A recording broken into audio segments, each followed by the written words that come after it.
then we have Akiva Goldsman. Probably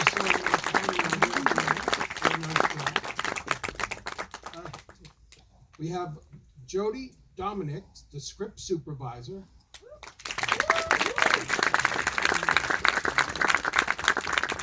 We have Loren Weeks, the production designer.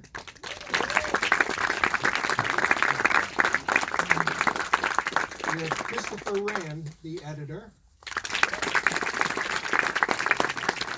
We have Leslie Chung, the visual effects supervisor.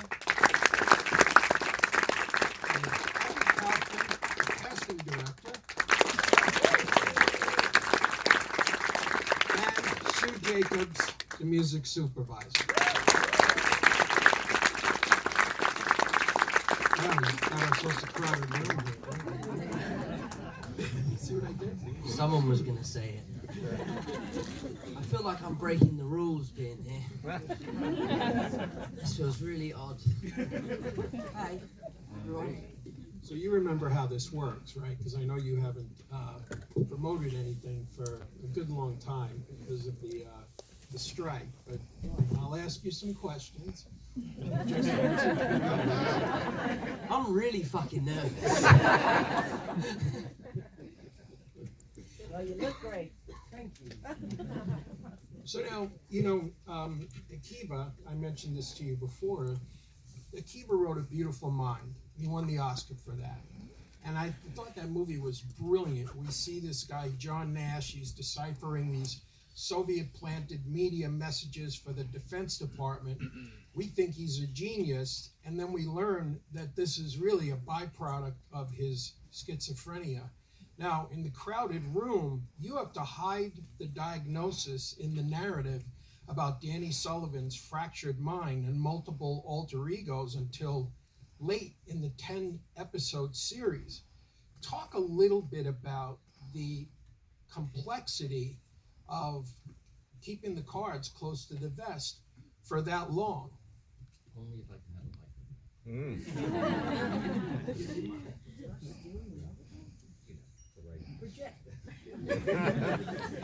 Thank you, Mike. But there are different structures. I think in Beautiful Mind it was very much sort of hermetic. We didn't want anybody to know ever. It was really supposed to be a kind of shocking reversal.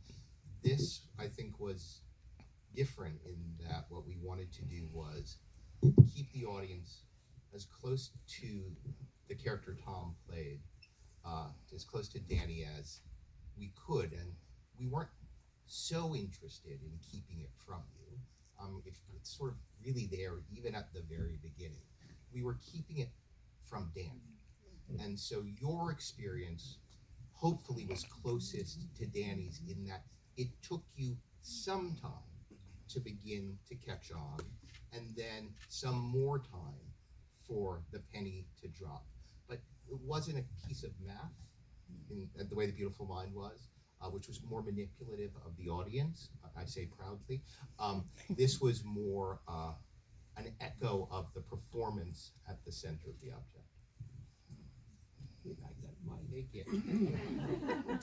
So Tom, now you, this was a really interesting thing for you. This was your first big television experience. So you spent 120 days, and usually you end up with a 2-hour movie. Here you ended up with 10 hours.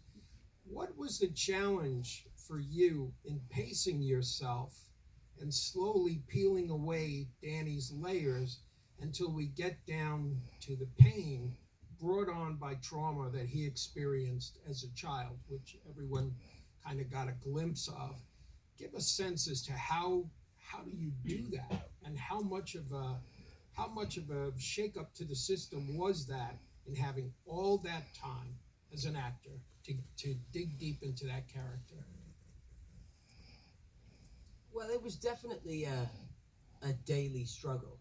It was something that, we all carried that weight in some regard. I leaned on a lot of people. I was lucky that I had a great support system around me to kind of help me through that process. I think the thing that helped set up the show in the best way for me as an actor was the prep that Akiva and I had done together, which was, I really came on to this project before you'd really written anything. It was really just an idea. And I was really excited about the fact that the idea didn't seem possible at the time. It seemed like a huge undertaking. I've always been someone that welcomes challenge and welcomes something that scares me. I was really lucky that Akiva was so open in sharing the responsibility of telling this story and making people feel heard who have been through the horrifics that this show kind of talks about. So I guess from a point of view of how difficult it was, I think I really understood the responsibility that was on all of our shoulders to bring this to life, and that far outweighed the challenges. Well, this is not a common affliction. Can you give us an idea as to, I mean, just as the jury went through it in the trial, it's a lot to buy into. What kind of research and maybe talking to certain people grounded it for you so that you could convincingly play all these characters you play? Well, the research was very extensive, far more extensive than anything I've done before. Obviously, it always starts with the literature. We had the book, which was fantastic. And I remember Akiva and I had a very heated conversation once where he basically said, you have to let the book go. We're not making a book. But that, for me, was a great source of information. Akiva was also fantastic. You have a huge, experience in psychology and all that sort of stuff. We spoke to psychiatrists, I spoke to friends and family that have been suffering from all sorts of different ailments throughout their life. So it was really just about connecting with people and understanding how powerful the human mind is and how incredible it is, and these security blankets that we can pull over that sometimes we don't know that we're doing. And then in terms of playing all of the different characters, I had an amazing acting coach, Ben Perkins, who I've worked with since The Impossible, since I was a kid. He really helped me navigate the multiple and ever-changing arcs of the characters. Some of the characters have got big blackout spots where they have stopped to exist for 6 months at a time. And figuring out whether or not do they progress in that 6 months, do they freeze in time and come out of that kind of dark period and just carry on as if nothing had happened. It was, conversations we'd had, but Ben was great. And it was just about committing. For me, it was just about knowing that what I was trying to achieve was kind of terrifying. And I just knew that I just wanted to do the best job I could. And every time I was doing something that I felt uncomfortable with, I just said to myself, you have to commit or no one will believe you. Now, Akiva, how did you help him? I watched.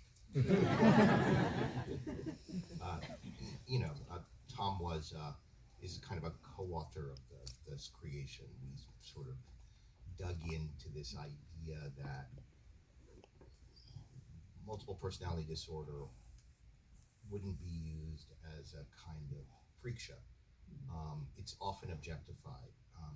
A lot of the times you see extreme, what used to be called psychiatric illnesses, but things that are non-neurotypical as sort of things, people that are other, right? So we were trying to create a generator for empathy, and in order to do that, what was most important was the humanity of the character Tom played, and then the humanity of the alters. And Tom had to then be that, all things for all people. So my job, more than anything, was probably some version, and not much of it, of a collective memory in terms of where we were, in terms of the narrative. And sometimes we would shoot out of sequence, and and so you sort of, and Tom has this extraordinary ability to bring you close, and that was really all our guides. We were there to kind of go, oh, well, maybe, but fundamentally it was always off of what he was doing, which is unique in any circumstance. And I'm old, so I've been lucky enough to be around a bunch of folks who do this for a living. He's unparalleled. This kid can do anything. It's terrible. So the truth is, we won. first came out, you talked a bit about the toll of diving into such a tortured character and playing all these characters inside of his fractured head. And I wonder, how did you finally shake it off, and what sort of a toll does it take on an actor to take on a character that is just so I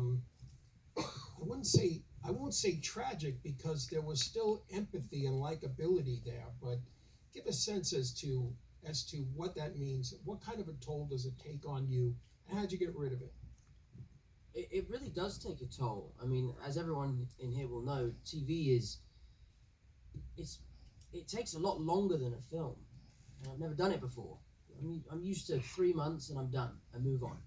I'm also used to playing a superhero. It's a very different, thing. I'm talking about Thanos and spaceships and all that kind of stuff. And you go home and nothing really changes. But like I said before, the responsibility of telling this story and to educate people on what it is that Danny is going through, which lots of people have gone through, was so important. There was a time I did at one point ask for a week off, and I was really lucky to get it, because I just really needed some time to reset before we went into the latter part of the show, so I could really hit the ground running and do arguably some of the most difficult stuff I've ever done, and I think I ever will do in terms of performance. But the toll was great. I had obviously that crazy haircut, which was, I mean, you laugh and yes, it's funny, but I would wake up in the morning and go to brush my teeth to get ready for work and be like, Jesus, whoa, oh my God. And I really struggled. I had times where I really struggled to shake it. I would dream as Danny. I would be on set as Danny. I would sometimes react to certain things in ways that he would and I wouldn't, and that's why I was lucky to have people like Jodi and Akiva and Ben to be there to kind of pick me up when those moments of weakness came out. But all in all, it was a very fulfilling experience. I learned so much about myself, my capabilities, who I am as a person, from playing so many different people. So it was a real joy. It was a tough joy, and I wouldn't trade it for anything. But it was really eye-opening for me.